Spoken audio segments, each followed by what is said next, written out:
अगर इथेनॉल की फैक्ट्री होती तो हम लोग जमीन, यहाँ जितने भी किसान थे कोई जमीन नहीं लेता, क्योंकि यहाँ के किसान भी पढ़े लिखे शिक्षित हैं। तो फैक्ट्री के लोगों ने यही कहा था कि हम मैदा फैक्ट्री या फूड प्रोसेस फैक्ट्री लगाएंगे।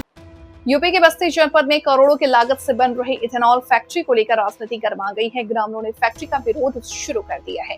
वहीं समाजवादी पार्टी के नेताओं के साथ साथ बीजेपी के स्थानीय नेता ने भी इथेनॉल का विरोध किया। बीजेपी विधायक अजय सिंह ने भरी मीटिंग में फैक्ट्री लगाने का समर्थन किया, जिस पर जिला पंचायत अध्यक्ष संजय चौधरी ने फैक्ट्री के नुकसान बताकर उसे तत्काल बंद करने की वकालत की।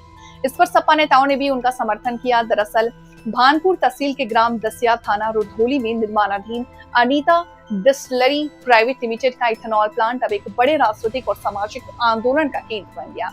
इस मामले में उस वक्त बड़ा मोड़ आ गया जब एक तरफ कंपनी प्रबंधक ने प्रेस वार्ता कर प्लांट को पर्यावरण अनुकूल और रोजगार परक साबित करने का पुरजोर कोशिश की, वहीं दूसरी तरफ आक्रोशित ग्रामीणों ने कलेक्ट्रेट पहुंच करके जिलाधिकारी को ज्ञापन सौंपा और निर्माण कार्य तत्काल रोकने की मांग की।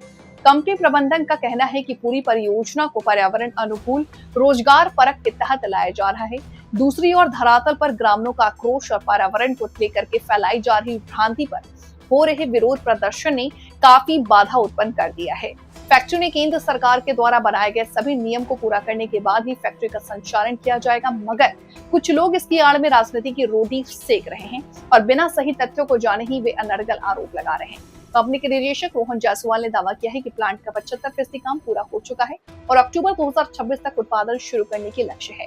कंपनी का कहना है कि वे जीरो लिक्विड डिस्चार्ज यानी अशोधित पानी बाहर न भेजने की तत्कालीन पर काम कर रहे हैं और सभी एनओसी के पास है। वहीं स्थानीय लोगों का आरोप है कि कंपनी के अत्याधुनिक तकनीकों के दावों और ग्रामीणों के अस्तित्व के संघर्ष के बीच अब सीधी टकराव है। 200 मीटर की दूरी पर स्थित सरकारी स्कूलों के बच्चों का भविष्य और 15 गांव के किसानों का पानी दांव पर लगा है। जिला प्रशासन ग्रामीणों की शिकायत पर जांच शुरू कर दिया है। विकास के नाम पर फैक्ट्री का काम जारी रहेगा या ग्रामीणों की सांसों और पानी की लड़ाई इस प्रोजेक्ट की रफ्तार थमा देगी, ये तो आने वाला समय बताएगा। बस्ती से समाजवादी पार्टी के सांसद रामप्रसाद चौधरी ने कहा कि विकास के नाम पर विनाश को स्वीकार नहीं किया जा सकता। यदि 15 गांव की जनता, किसान और स्कूली बच्चे इस प्लांट के प्रदूषण और पानी के संकट से प्रभावित हो रहे हैं तो उनकी आवाज को दबाया नहीं जा सकता। संसद से लेकर के सड़क तक किसानों के हितों की रक्षा की जाएगी और प्रशासन को इस पर दोबारा विचार करना होगा। सपा विधायक कविंद्र चौधरी ने कहा कि सीधे तौर पर स्थानीय जनता की अनदेखी का मामला है। ग्रामीणों का आरोप सही है कि उनकी वास्तविक सुनवाई नहीं हुई। 200 मीटर तक स्कूल और पास में घनी आबादी होना बेहद चिंताजनक है। हम सदन से लेकर धरातल तक ग्रामीणों के साथ खड़े हैं और इस जन विरोधी परियोजना का पुरजोर विरोध करेंगे।